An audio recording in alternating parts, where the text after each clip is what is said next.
Hello everyone, happy Sunday. My name's Adam Holmes. I'm a songwriter from Edinburgh in Scotland. Over the last 13 years, I've been professional. During that time period, I've made dozens of albums, I've acted in films, I've written books, I've produced dozens of albums for other people. I've won awards, I've performed on the television. I've done a lot of really cool things. I've performed thousands of concerts. I've run 2 businesses, one as a coach, one as a songwriter. For 13 years, I've stayed afloat. And that's a big achievement given that only 5% of people who set out to have a job in the creative arts actually make themselves successful at it. So it's a big achievement. I'm proud of myself for it. But the reason I'm telling you is I want to gain a little bit of your trust so that you can think maybe listening to me and your time today might be valuable. So every Sunday I share some insights. I share some lessons that have helped me across my 13 years as a professional. And if you're someone who's interested in having a more fulfilling life as a creative individual, maybe these lessons can help you too. This week, as you can see, I'm in the studio.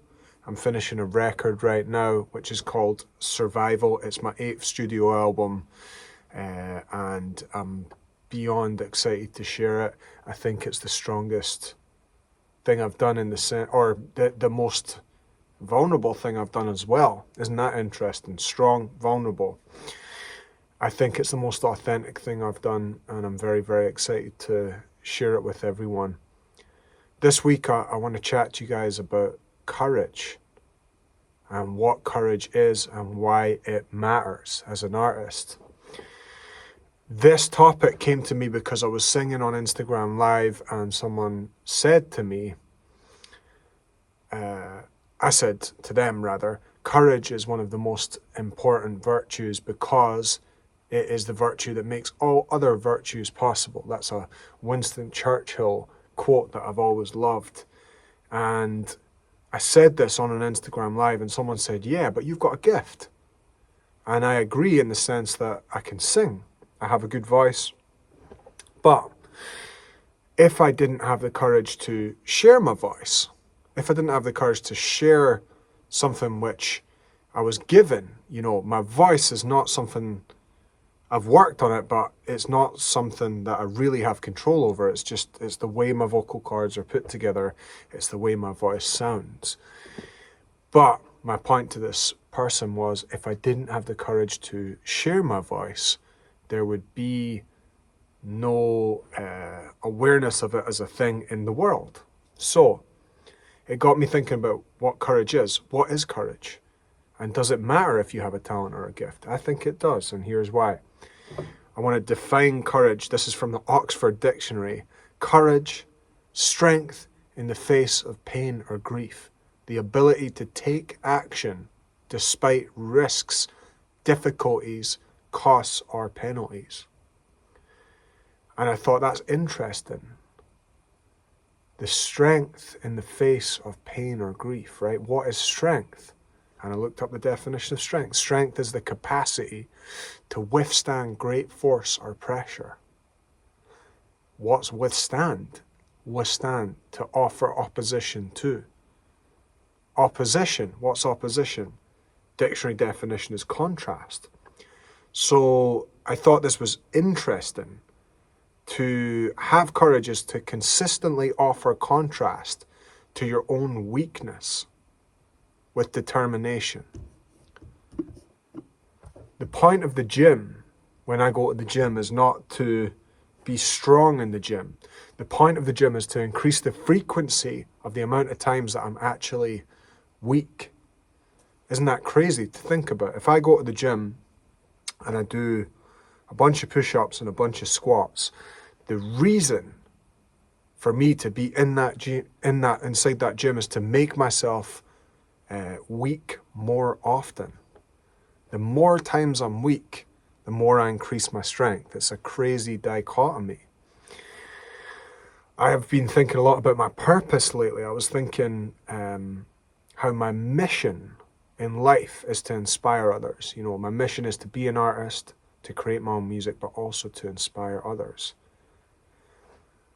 And if I lacked the courage to use my voice, what might my life look like? What might my existence look like? It got me thinking about fear, in the sense of every car you see driving on the road contains a driver who was once nervous about passing a test. Now you don't see the courage that was required for them to pass the test. You just see the cars on the road driving. Similarly, you might look at me as an artist who's consistently making music, creating records, putting them out on the internet, putting them out online, putting myself in front of hundreds of people at gigs, putting myself in front of millions of people on the internet, putting my work out there. You see the car on the road. You don't see the courage. You don't see the courage. The crazy thing about all those people driving cars on the roads is 75% of people in the UK, I googled this, 75% of people in the UK can drive. Let me ask you a question. What percentage of those people would you say were nervous at their driving test? I would bet 100. I can't imagine anyone having zero nerves about the process of learning how to drive on some level. And yet, astonishingly, I googled this, astonishingly, 90% of people in the UK don't like their job. 90% of people in the UK don't like their job.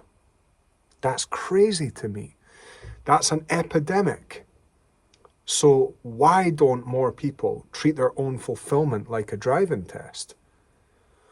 Why don't more people think, I need to create a life that is fulfilling and meaningful for myself?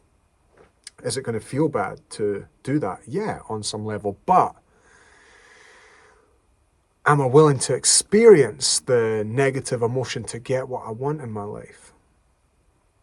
Why don't more people treat their own fulfillment like a driving test? Could it be example? I was lucky. I mean, I grew up with a lot of very disadvantaged qualities to my upbringing, in the sense that we had no money and I experienced a lot of traumatic events as a child. But I was really privileged in one way, and that was my mum was a playwright and my dad made furniture. It got me thinking about children do what they see, not what they hear, not what you tell them. Follow your dreams, follow your passion. If you're not following your dreams, following your passion, your children will do what they see, not what you tell them. I think that was my number one advantage. I think that was my number one privilege I was given in my life, was a constant example of people pursuing their own fulfillment. I think a lot of people probably worry about pursuing their own fulfillment and think that that's going to create children who are entitled. I think maybe it does. I think that's not an issue. I think the issue is not so much people not being entitled enough. I think the issue might be most people not feeling entitled. I think most people need to feel more entitled, rather than bringing the entitlement down of a select few. Your Jeff Bezos, your Elon Musk. That's what people do. They say, these people are evil. We should bring them down. No, I think you raise yourself up. I think you should be more entitled. You should seek more entitlement. A lot of people think that word is a negative word. But I think you deserve to have a fulfilled existence. Examples of courage in my life which led to people hearing my voice. I'm making this point because people hear my voice and they go, talent. People say that word all the time. I hate that word. Talent, talent, talent. I hate that word. Here's why I hate that word. It undermines all of the efforts and the work and the courage which is required in order to then present it. Here's some examples of courage in my life which led to people hearing my voice. 1, leaving a secure paying job to pursue music. 2, entering radio competitions and being literally judged. Performing thousands of concerts.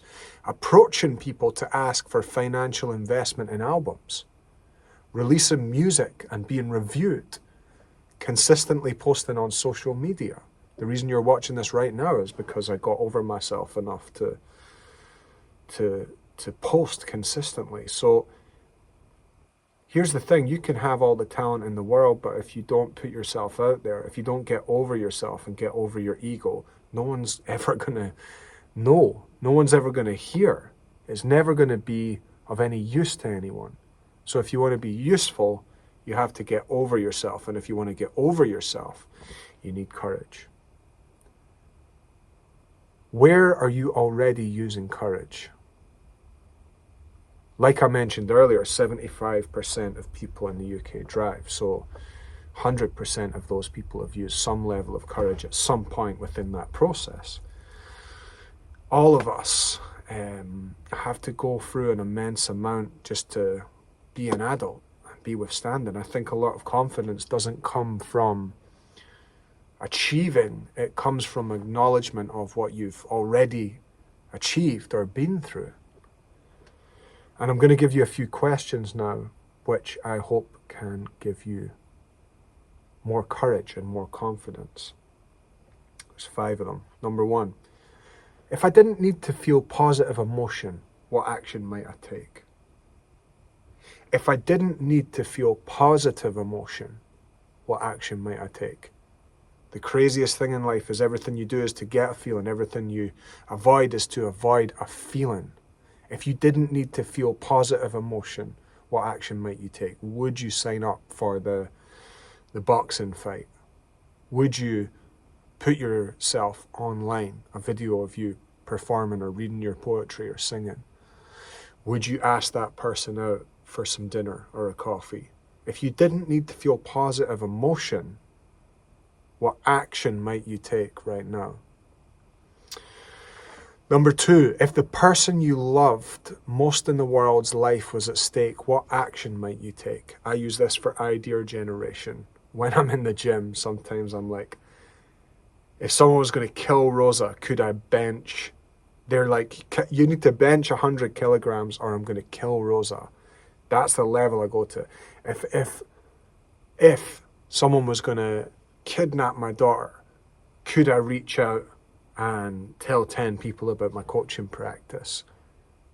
It's so interesting to me, the amount of permission that people give themselves in certain contexts to try things. And in other contexts, they completely stifle that sense of permission. If the person you loved most's life was at stake, what action might you take? Use that for idea generation. Write 10 ideas. Number 3, what action would you take if the deadline on your goal was quartered? If you had a boxing match in 12 months, how would your action change versus you had a boxing match in 3 months? If you had a boxing match in 3 months, how would your action change if you had a boxing match in a few weeks, 3 weeks, right? So quartering your deadline is an amazing way of creating this sense of urgency. And really, there is urgency. You don't know. You have no idea. You could get hit by a bus in 4 weeks. So live 50% of your life like you're going to live 50 years and live 50% of your life like you're going to live 50 days. What action would you take if the deadline on your goal was quartered? Number 4, and I guess is almost number 1 again, but it's so important. And it's a different way of saying it. What if you were willing to feel anything? What would your life be like if you were willing to feel anything? What weight would you be? What skills would you have? How much money would you have? How many followers would you have? How many friends would you have? What would your love life look like? What would your family boundaries look like? What would your health look like? What would the house you live in look like? What do you want to have? What if you were willing to feel anything? Imagine that in the pursuit of those things. What if you were, isn't that crazy? Think about that. What if you were willing to feel any emotion in the pursuit of those things? Wouldn't that be incredible? What if you were willing to feel embarrassment? Guys, number 1, number one thing that you guys are so afraid of is feeling embarrassed. I've sat on stages and said stupid things and forgot words and had people heckle me. I've put out albums that flopped. I've put out products that flopped. I've started things that have flopped. I've been booed off stages. I've been challenged in rap battles and embarrassed in front of people I cared about. Everything that I've been afraid of happening has happened. I've lost all my money. I've been beaten up. I've been dumped. Everything I've been afraid of has happened. The work's already done. What if you were willing to feel anything? What if you were willing to feel anything? Think about that. How amazing your life could be. Number 5, the final question. If you don't have courage, what is courage? Strength in the face of pain or grief, the capacity to withstand great force or pressure, the ability to offer opposition to your weakness. I don't say weakness in an unkind way. I just mean weakness. I mean, if I can't do 1,000,000 push-ups in a winter, that's a weakness. I'm not saying it as a judgment upon myself. It's just true. It's just a weakness is just it's just a reality for it. We all have weaknesses, right? But are you willing to offer opposition? Are you willing to offer contrast to your weakness? Who will miss out on your example if you're not willing to offer opposition to your weakness? Number 1 for me, my daughter. I need for her to see me out there in the world, fearless, fearlessly creating, fearlessly offering everything that's in my heart. Who else? You guys, my homies in the club. I know that there are people watching this that aren't in the club. If you're not in the club, come and join the club. There's 500 of us now in the club, and I'm leading on creative confidence. I'm leading on imperfect action. I'm leading on showing up. You guys would miss out on my example. My daughter would miss out on my example. The world would miss out on my music. What gifts do you have inside of yourself that the world is missing out on because you're afraid of embarrassment? That's insane. You have to get over yourself. You have to get over being afraid of an emotion. Imagine an alien came down from the sky and you said, I'm not going after my dream because I'm afraid of embarrassment. And they said, what's embarrassment? And you went, well, it's just this feeling in my body. What do you mean a feeling? What is it?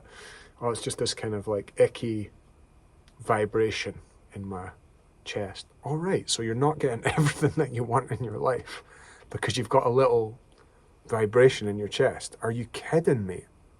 Imagine someone said, do you want everything you want in your life forever, and all you need to do is just be injected with this feeling for like, I don't know, a week? Would you do it? Well, that's been my life. I've felt so much in such a short time as an artist because it's forced me to just get myself out there constantly and put myself in harm's way, put myself in the way of all these crazy feelings. And guess what? Guess what the real reward is? The feelings. You want to feel all this stuff. You want it. That's what being alive is. A dead man has no feelings. A dead woman has no feelings. You're meant to have feelings, and you're meant to feel them, and you're meant to enjoy them. I love it. I love going out on stage and feeling bothered. I love feeling stressed about finishing a record. I love it because I'm alive, and that's the gift of life. And what do you say when someone gives you a gift? You say thank you. So who's going to miss out on your example if you're not courageous? All right, guys, I'm fired up now, so I'm going to go and crack on with the rest of this this recording and get this smashed. I hope you guys have an amazing Sunday. I love yous. And thank you for listening to me. Come and join our club. There's 500 of us in there. We want to have you in there. If this resonates with you, if this kind of message resonates with you, join the club. There's 500 of us. We've got tons and tons of content in there that's going to keep you on track, that's going to keep you on the right path. God bless you guys. Click the link in the top comment if you want to join the club. To all my homies in the club, I appreciate yous. And I hope it's a great week ahead. I look forward to talking to you on the next one. Cheers.